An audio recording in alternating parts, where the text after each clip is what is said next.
பாஸ்கர் ஷெட்டி இந்தியாவில் இருந்து சவுதி அரேபியாவுக்கு போய் அங்கே தனியாளா சூப்பர் மார்க்கெட் ஹோட்டல் என்று பிஸ்னஸில் ரொம்பவே சக்ஸஸ்ஃபுல்லான ஒரு நபராக தான் இருந்து வந்திருக்கார். இது மட்டும் இல்லாமல் உடுப்பிலையும் துர்கா இன்டர்நேஷனல் என்ற ஒரு ஹோட்டலையும் நடத்தி வந்திருக்கார். இதனால் பாஸ்கர் அவரோட குடும்பம் எல்லாருமே ரொம்பவே வசதியான வாழ்க்கையை தான் வாழ்ந்து வந்திருக்காங்க. பாஸ்கருக்கு ராஜேஸ்வரி என்ற மனைவி மற்றும் 19 வயசில் நவநீத் என்ற ஒரு மகனும் இருந்து வந்திருக்கு.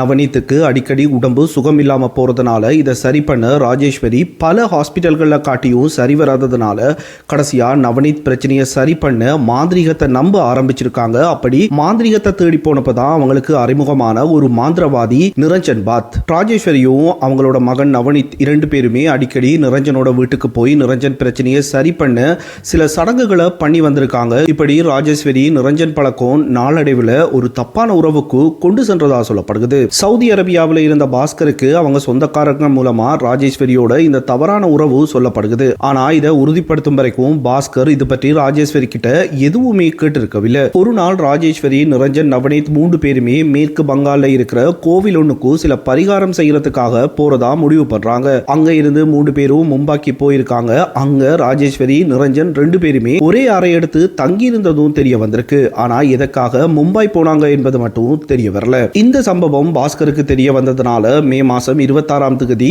2016 அன்னைக்கு வீட்டுக்கு கூட சொல்லாம பாஸ்கர் இந்தியாவுக்கு வந்து சேர்ந்திருக்கார். அன்னைக்கு ராஜேஸ்வரி கிட்ட பாஸ்கர் இது பற்றி கேட்டப்போ பாஸ்கர் சொன்னதை ராஜேஸ்வரி ஒத்துக்கொள்ளல. இதனால அன்னைக்கு 2 பேருக்குமே ரொம்பவே சண்டை வந்திருக்கு. பாஸ்கர் அவரோட வீட்டுல தங்காம தன்னோட துர்கா இன்டர்நேஷனல் ஹோட்டல்ல தங்கி வந்திருக்கார். இத காரணம் காட்டி பாஸ்கர் ராஜேஸ்வரிய விவாகரத்து பண்ணினா ராஜேஸ்வரியோட ஆடம்பர வாழ்க்கை முடிவுக்கு வந்துடும் என்ற பயம் ராஜேஸ்வரிக்கும் மகன் நவநீத்துக்கும் கூட இருந்து வந்திருக்கு. இதனால அம்மா மகன் 2 பேருமே சொந்த அப்பாவான பாஸ்கரை கொலை செய்யறதுக்கு திட்டம் போட்டிருக்காங்க. பின்னாடி அவங்களோட திட்டத்துக்கு மாந்திரிகவாதியான நிரஞ்சன் பாத்தையும் இணைச்சு கொண்டிருக்காங்க.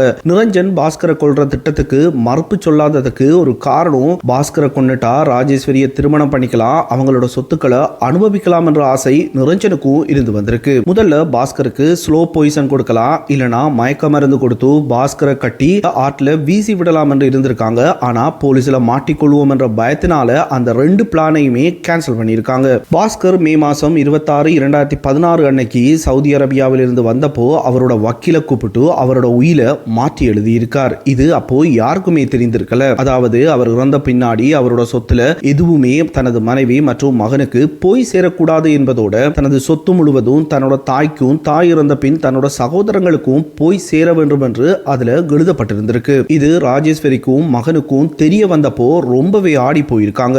சொத்துல 1% கூட தங்களுக்கு இல்லை என்று தெரிந்ததும் அம்மாவுக்கும் மகனுக்கும் பாஸ்கரை கொல்லணும், ஆனா பாஸ்கர் இறந்தது மற்றவங்களுக்கு தெரியக்கூடாத வகையில கொல்லணும் என்ற கோபமும் வெறியும் அதிகரிச்சிருக்கு. மே 26 அன்னைக்கு ராஜேஸ்வரி, நிரஞ்சன், நவநீத் 3 பேருமே பிளான் பண்ண மாதிரி பாஸ்கர் துர்கா ஹோட்டல்ல இருந்து அவங்களோட வீட்டுக்கு வந்திருக்கார். அப்போ நேரம் சாயந்தரம் 3 மணி இருக்கும். அப்போ அம்மாவும் மகனும் மட்டும்தான் வீட்டுல இருந்திருக்காங்க.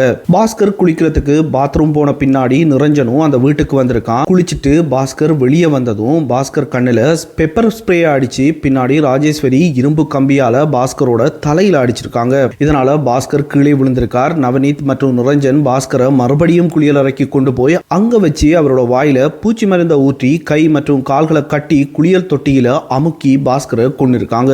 பாஸ்கர் இறந்தது சாயந்தரம் 4 மணி இருக்கும். அந்த 3 பேருமே பொழுதாகும் வரைக்கும் டெட் பாடியோட அதே வீட்டுல இருந்திருக்காங்க. இருட்டிய பின்னாடி பாஸ்கர் உடம்ப அவங்க கார்ல மூட்டை கட்டி வைத்து விட்டு நிரஞ்சன் வீட்டுக்கு போறதுக்காக அவங்களோட வீட்டு கார் டிரைவரான ராகவேந்திராவை கூட்டிட்டு மாந்திரிகவாதி நிரஞ்சனோட வீட்டுக்கு கிளம்பி இருக்காங்க. நிரஞ்சனுக்கு வயசாகின அப்பா மற்றும் அம்மா இருந்திருக்காங்க.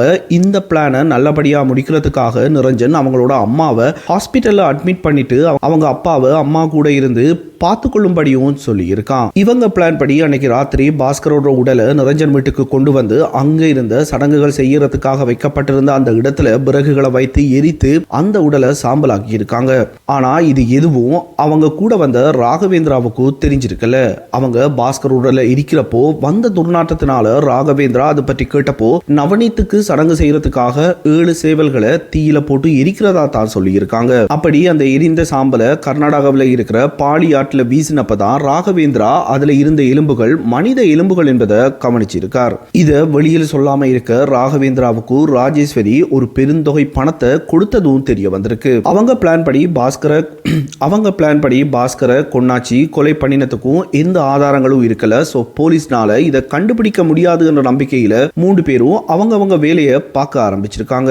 பாஸ்கர் ஒவ்வொரு நாளும் அவங்க அம்மாவுக்கு போன் பண்ணி பேசுறத வழக்கமா வச்சிருந்திருக்கார். ஊருக்கு வந்து 2 நாட்கள் ஆகியும் வீட்டுக்கும் வரல, போன் பண்ணி பேசவும் இல்லைன்றதுனால பாஸ்கரோட அம்மாவுக்கு சந்தேகம் வந்திருக்கு. முன்னாடியே பாஸ்கர் குடும்பத்துக்கு ராஜேஸ்வரி நிரஞ்சன் தொடர்பு தெரியும் என்பதனால பாஸ்கரோட இந்த அவசர உயில் காரணமாகவும் பாஸ்கர் காணாமல் போனதுக்கு ராஜேஸ்வரிக்கும் நிரஞ்சனுக்கும் தொடர்பு இருப்பதாக பாஸ்கரோட அம்மா போலீஸ் புகார்ல குறிப்பிட்டிருந்தார். போலீஸ் விசாரணை ஆரம்பிச்சப்பவும் அந்த 3 பேர் மேலேயும் தான் அதிக சந்தேகம் ஏற்பட்டிருக்கு.